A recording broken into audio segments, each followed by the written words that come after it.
Hey everyone, welcome back to Tech Savvy.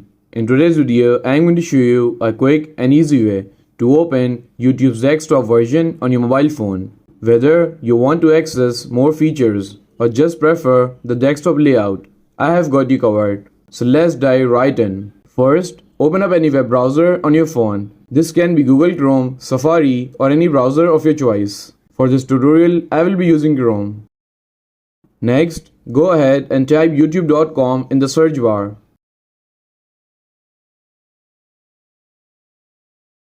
This will load the mobile version of YouTube by default.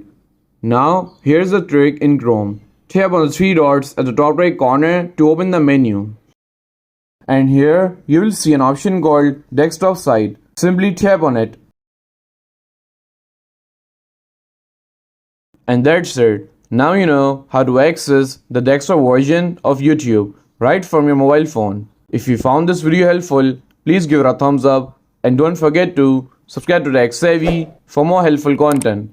And I will see you in the next video. Thanks for watching.